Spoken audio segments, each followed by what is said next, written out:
agricultural budget ahead of the budget session. What are the key insights that we are looking into this budget? See, my party, the PMK, has been issuing a draft agricultural budget for the last 18 years. It's called a shadow agricultural budget for 18 years. Since we have been doing it for the past 18 years, 4 years ago, the Tamil Nadu government also has announced an budget separately for agriculture. And in fact, we have been requesting the central government also to have a budget for agriculture separately. In this budget, the total budget for agriculture in Tamil Nadu is about 85,000 crores and nearly 40,000 crores extra in the department for milk or fisheries or rural development, all that agriculture related. So the total budget comes to nearly about 1,25,000 crores. The Tamil Nadu's approximate regular budget will be at least 5 lakh crores, out of which 25% should be for agriculture. That's our aim, and our budget has achieved that. Out of 85,000 crores, 20,000 crores for irrigation schemes. And every year, the government has to allot 20,000 crores for the next 5 years for only irrigation, which will add up to 1 lakh crore for irrigation for the next 5 years. And our main focus is on building agricultural infrastructure, and then food insurance, crop insurance is where we want to focus on because of climate change and global warming. There's been lots of flooding one side and then there's a drought on the other side, crop failure and crop are being destroyed due to all these things. And then we want to have 3 departments in agriculture. One is the agriculture department, second is horticulture, and then agriculture marketing. Our advice is having 3 ministers for this, and then focusing on each entity in this. And also, the rate for 1 quintal of paddy, that's about 100 kilos of paddy, is about 3,500 rupees, the minimum support price for us. The minimum support price today announced by the Government of India is about 2,135, which is definitely not enough. We have announced 3,500 rupees per 1 quintal.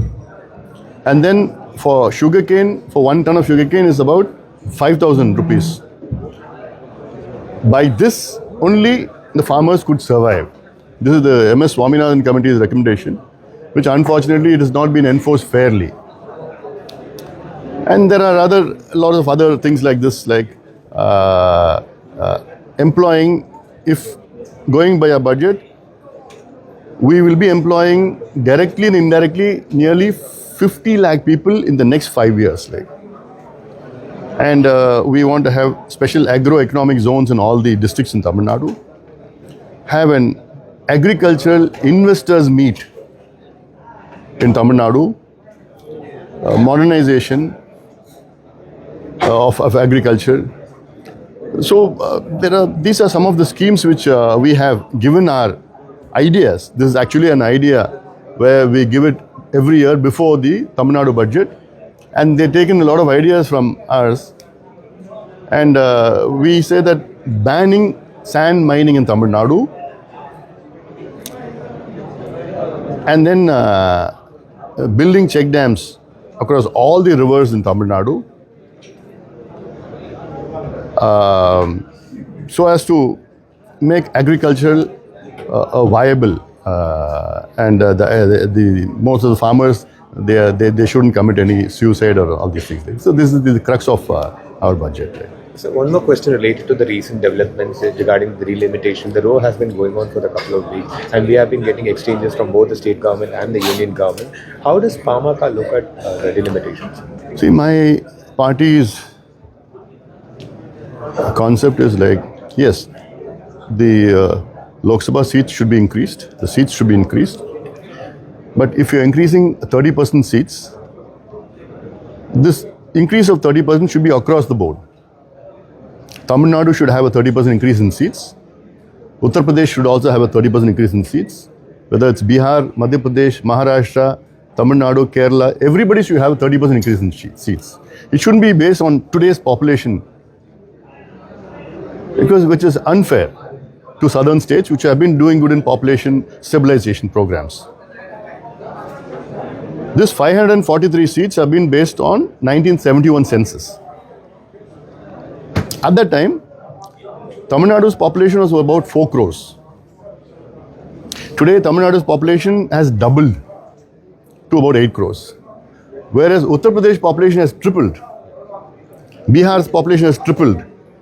Rajasthan, Madhya Pradesh, Maharashtra's population has more than 2.5 times.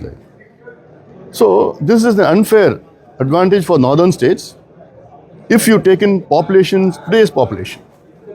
So if you're increasing the seats, do it across the board. Whatever you increase, it should be across for all the states simultaneously at the same level. That will solve all the problems. So one more question related to this, the recent statement put out by the Chief Minister over the Hindi imposition. Even today he had taken a slogan saying that he will never allow Hindi to be imposed on us. How does PMK look at this language? See, today there is a political fight going on between the central and the state government. Like the states saying that Hindi, they are trying to enforce Hindi, and then the center is telling no, it's just as a policy. Like so. See, firstly, education is in the concurrent list.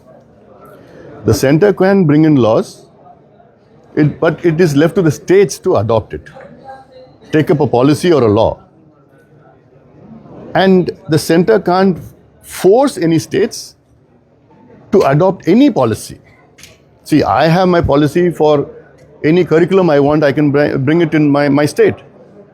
I have a policy saying that any language my students could learn, I can bring as a policy in my state. You can't force someone to say, no, this is what you should do. If you don't do this, we won't give you funds. That is a wrong policy. That's a wrong methodology. It shouldn't be done. Okay? At the same time, Mr. Stalin is saying that they are trying to enforce Hindi in an indirect way. See, I can touch my nose like this. I can also touch my nose like this. Today, what the central government is trying to do is making me touch my nose like this. It's an indirect way of learning Hindi. See, learning Hindi is different. Definitely, you can learn Hindi, but trying to enforce it, and that's not good for a federal structure. So that's one part. At the same time, I'm asking Mr. Stalin, what has he done for the upliftment of Tamil? Tamil Nadu is the only state in India where without learning your mother tongue, you could get a degree. You could get a PhD. In Kerala, without Malayalam, you can't get a degree. In Karnataka, without Kannadam, you can't get a degree. In Andhra, without learning Telugu, you can't get a degree. In Tamil Nadu, without learning Tamil, even as a subject, you can get your degree. It is shameful. So these people are saying that anti-Hindi and third war, fourth war and all these things. What have you done? There's been 2 cases in the Supreme Court today.